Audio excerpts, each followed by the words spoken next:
கர்த்தருடைய பரிசுத்த நாமத்திற்கு மகிமுண்டாகட்டும். ஆண்டவராகிய இயேசு கிறிஸ்துவின் நாமத்தினாலே அன்பு கர்த்தருடைய பிள்ளைகளாகிய தங்கள் அனைவருக்கும் ஸ்வீட் ஊழியத்தின் சார்பாக வாழ்த்துக்களையும் ஸ்தோத்திரங்களையும் தெரிவித்துக் கொள்கின்றேன். அப்போஸ்தலர் நடபடியின் புத்தகம் 9ஆம் அதிகாரம் 4வது வசனம். அப்போஸ்தலர் 9ஆம் அதிகாரம் வசனம் 4. அவன் தரையில் விழுந்தான். அப்பொழுது, சவுலே, சவுலே, நீ என்னை ஏன் துன்பப்படுத்துகிறாய் என்று தன்னுடனே சொல்லுகிற ஒரு சத்தத்தை கேட்டான்.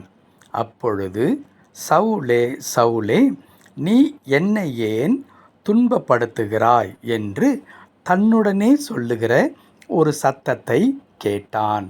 என் அன்பு கடவுளுடைய பிள்ளைகளே, இது சவுல் என்ற மனிதன் பிற்காலத்தில் பவுலாக மாறி இன்றைக்கு வேதத்தில் இருக்கின்ற அநேக நிருபங்களை எழுதின ஒரு அருமையான கர்த்தருடைய தாசன் என்பது நமக்கு நன்றாக தெரியும். பவுல் அப்போஸ்தலன் என்று சொல்லி அழைக்கப்படுகின்ற இந்த அற்புதமான ஒரு ஊழியக்காரனை அறியாத கிறிஸ்தவர்கள் இருக்கவே முடியாது.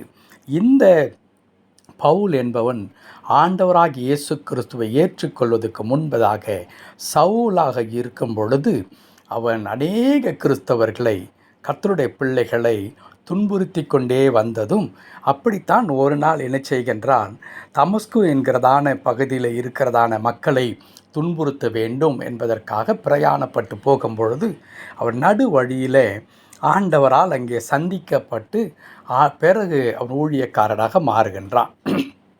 இவற்றில் நான் முக்கியத்துவப்படுத்த விரும்புகின்ற ஒரு வார்த்தை என்ன, ஆண்டவர் இந்த சவுலுக்கு தரிசனமாகும் பொழுது அவர் சொல்லுகிற ஒரு வார்த்தை, சவுலே, சவுலே, நீ என்னை ஏன் துன்பப்படுத்துகிறாய் என்று பேசுகிறார். அன்பு கடவுளுடைய பிள்ளைகளே, உண்மையாகவே சவுல் இயேசு கிறிஸ்துவை அல்லது கர்த்தரை துன்பப்படுத்தினாரா என்றால் இல்லவே இல்லை என்பது நன்றாக நமக்கு தெரியும். யாரெல்லாம் கிறிஸ்தவர்களாக, யாரெல்லாம் இந்த இயேசு கிறிஸ்துவை சொந்த இரட்சகராக ஏற்றுக்கொண்டு அவரை பின்பற்றுவேன் என்று சொன்னார்களோ அவர்களை தன் பார்வைக்கு பட்ட வண்ணமாக துன்புறுத்தி அநேகரை கொலை செய்த ஒரு மனிதனாக இருக்கின்றான். கிறிஸ்தவர்கள் அங்கே துன்புறுத்தப்பட்டார்கள், கிறிஸ்தவர்கள் சவுலால் கொல்லப்பட்டார்கள். ஆனால் இங்கே இயேசு கிறிஸ்து இந்த சவுலிடத்தில் பேசும்பொழுது அவர் சொல்லுகிறார், நீ என்னை ஏன் துன்புறுத்துகிறாய் என்று சொல்லி. அன்பு கடவுளுடைய பிள்ளைகளே, இதோ கிறிஸ்தவர்களாக ஆண்டவராகி இயேசு கிறிஸ்துவை தன் சொந்த இரட்சகராக ஏற்றுக்கொண்டு அவரையே நம்பி வாழ்கிறோமே, எத்தனை பாடுகள், எத்தனை இன்னல்கள், எவ்வளவு துன்பங்கள், எவ்வளவு கண்ணீர்கள், அவமானங்கள், நிந்தைகள் எது வந்தாலும் என் ஆண்டவரை விட்டு நான் மறுதலித்து நான் தூர போக மாட்டேன். சாகும் வரையிலும் அவருடைய பிள்ளைகளாக, அவருடைய ஊழியக்காரனாக, அவரையே விசுவாசிக்கிறவராக நான் இருப்பேன். அதற்காக எந்த ஒரு லாபத்தையும் நான் குப்பையும் நஷ்டமாக எண்ணுகிறேன் என்று சொல்லி அர்ப்பணித்திருக்கின்ற அன்பு கடவுளுடைய பிள்ளைகளே, இதில் இருந்து உங்களுக்கு இயேசு கிறிஸ்து சொல்லித் தருகிற ஒரு அற்புதமான வார்த்தை என்ன தெரியுமா? உன்னை தொடுகிறவன் என் கண்ணின் மணியை தொடுகிறான். அன்றைக்கு எருசலேமில் இருக்கின்ற மற்ற பட்டணங்கள் இருக்கிறதானே இயேசுவை பின்பற்றின மக்களை சவுல் என்ற மனிதன் துன்புறுத்தும் பொழுது இயேசு கிறிஸ்து சொல்லுகிறார், நீ என்னை ஏன் துன்புறுத்துகிறாய்? அப்படியானால் உன்னை தொடும் பொழுது அது ஆண்டவரை தொடுவதாக அர்த்தம். ஆகையினால் தான் கடவுள் சொன்னார், நீ பதில் செய்யாதே, உனக்கு ஒருவன் தீங்கு செய்கிறானா நீ அமைதியாயிரு, நான் பார்த்து கொள்ளுகிறேன் என்று சொல்லுகிறார். இது அநேக வாழ்க்கையில் நடந்தது நமக்கு நன்றாக தெரியும். இஸ்ரவேல் மக்களை பார்வோன் நசுக்கினான், கடவுள் பார்வோனை அடித்தார் என்பது நமக்கு நன்றாக தெரியும்.